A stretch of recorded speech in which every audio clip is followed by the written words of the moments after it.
National high وے کے ذریعے کب اور کیسے کنیکٹ کریں گے, کتنے عرصے میں, کائنڈلی ذرا اس بارے میں ہمیں بتا دیں. اور جو ٹائم آپ بتا رہے ہیں کمپلیشن کا, اس پر جو ایک گریس پیریڈ ہے وہ بھی بتا دیں کہ میکسیمم 6 مہینے یا زیادہ سے زیادہ 1 سال مزید ہم اس پر لے سکتے ہیں. تو کائنڈلی ہمیں وہ فکس ٹائم بتا دیں تاکہ ہمارے لوگوں کو زندگیاں بچانے میں آسانی اور یہ امید ہو کہ جب یہ روڈ بنے گا تو کم از کم ہمارے بلوچستان کے باقی جو لوگ رہ جائیں گے روڈ ایکسیڈنٹ سے, ان کی زندگیاں محفوظ ہو جائیں گی. Thank you sir. جی منسٹر صاحب. سینیٹر صاحب کی خدمت میں گزارش کرنا چاہتا ہوں کہ جو آپ کی N50 ہے, جس طرح ہماری بہن نے کہا تھا, یہ N50 بھی ہمارے لیے بہت امپورٹنٹ ہے. یہاں پہ بہت زیادہ ایکسیڈنٹس ہوتے ہیں.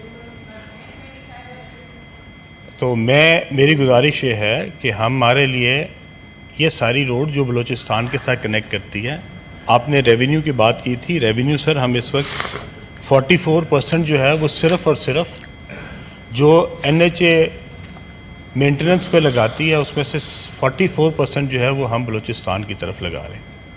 جبکہ ہمارے سندھ کے KP کے بھائی بھی اس کے اوپر ہم سے اعتراض کرتے ہیں کہ آپ ریونیو جنریشن جو ہے وہ سندھ سے اور بلوچستان سے اور KP سے اور پنجاب سے کرتے ہیں, لیکن آپ اس کا بیشتر حصہ جو ہے وہ بلوچستان کی طرف لگاتے ہیں. تو سر ہم اس کے لیے جو ان کو ڈیٹیلز چاہیے, جتنی بھی ڈیٹیلز چاہیے وہ میرے پاس آ جائیں. میں ان کے ساتھ بیٹھ کے اس کو ساری ڈسکشن کر لیتا ہوں. NHA والوں کو بھی بلا لیتا ہوں, اور جو ان کی ٹائم لائنز ہیں انشاءاللہ ہم اس کو انشور کریں گے کہ ان کی ٹائم لائنز کے مطابق جو ہے وہ انشاءاللہ ان کے ساتھ ہم جو پرومس کریں وہ اس کو پورا کریں. جی سر.